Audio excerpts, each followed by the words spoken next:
We should treat him badly as American ATP legend breaks silence on Jannik Sinner doping scandal on the brink of the Italian's return.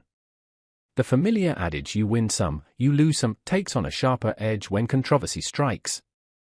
For Jannik Sinner, a seemingly straightforward doping case in March 2024 has spiraled into a months-long debate, highlighting the complexities of anti-doping regulations in tennis. Despite initially being cleared by the ITIA after testing positive for clostebol twice, attributing it to contamination from a physio's gloveless massage following spray use, the World Anti-Doping Agency, WADA, reopened the matter. This ultimately led to a CAS verdict imposing a ban from February 9 to May 4, jeopardizing Sinner's ranking and forcing him to sit out crucial Masters tournaments.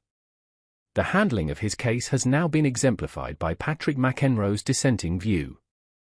Speaking to Tennis Channel on April 4, Patrick McEnroe expressed enthusiasm for tennis's new talent and upcoming tournaments. When asked about the ATP's most promising teenage talents, João Fonseca and Jakub Mensik, McEnroe stated that he sees a more promising future for the Brazilian. "I just think he's got more firepower, his technique all around is pretty unbelievable," he says of the 18-year-old Fonseca. "Mensik's got a little bit more of a funky forehand. He's got amazing speed, but Fonseca to me looks like he has everything." However, McEnroe looks forward to Jannik Sinner's return next month while criticizing the decision to suspend the world number one. "I don't think he should have been suspended," McEnroe said. "They went through the process exactly as it was meant to go." The controversy surrounding Sinner's case is not isolated. It draws comparisons to other doping scandals, like Simona Halep's initial 4-year ban for roxadustat, later reduced to 9 months, and Nicolas Jarre's 11-month suspension. These disparities sparked outrage, with Novak Djokovic suggesting favoritism. McEnroe countered, "I'm not saying it isn't possible that players have figured out how to beat the system. But if you go by what we know, and what the proper protocols were, he was innocent. The argument that other players were treated badly, and therefore we should treat him badly, is absurd." Additionally, the Professional Tennis Players Association, PTPA, led by Novak Djokovic, has also weighed in on Sinner's case. In their lawsuit against tennis governing bodies, they criticized the process, indirectly targeting Sinner's lack of complaint against the ATP. PTPA Executive Director Ahmed Nassar clarified, "I've been consistent and clear on Jannik's case. He was treated unfairly by an out-of-control, illegal, and not fit-for-purpose anti-doping program."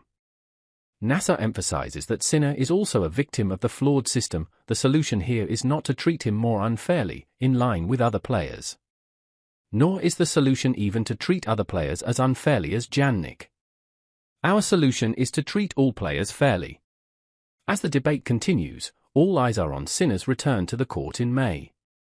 He has completed 55 days of his ban and plans to make his comeback at the Hamburg Open from May 17 to 24. Former world number 6 Gilles Simon expresses confidence in Sinner, noting a threat to his rivals. Since 2024, Sinner has been on fire on the ATP Tour, racking up an incredible 73-6 record last season. One of his most memorable moments came during the US Open semifinals against Jack Draper, where he gritted his teeth and won despite a nagging wrist injury. The Italian's last major outing was a real showstopper. He won the Australian Open by taking down Alexander Zverev in the final, dropping just 2 sets along the way. He has been out of action since. However, Jannik Sinner's 3-month suspension has been a double-edged sword. On one hand, he's missed out on 2 1,000 Masters events and will skip Monte Carlo and Madrid before his ban ends. On the other, he's been gearing up for a comeback that could be nothing short of explosive. And Gilles Simon is excited about Sinner's return, saying, "It's a 3-month suspension where he's practicing, so basically it's a 3-month preparation. He's going to play a bit to find the rhythm again, but I'm pretty sure he's going to find it quickly." Moreover, Simon also believes Sinner's suspension could be a blessing in disguise. He's healthy, he had time to also maybe heal the parts of the body that maybe needed some work on it. Any work he had to do, he had time to do it, Simon noted. In one moment, he's going to win, he's going to be back on track, and he's going to play well, because it's not an injury, it's a suspension. As Jannik Sinner prepares to return to the court, he remains firmly at the top of the ATP rankings. He holds a significant lead over Zverev by 2,685 points and Carlos Alcaraz by 3,610. The big question on everyone's mind: will Sinner regain his unstoppable form after his suspension?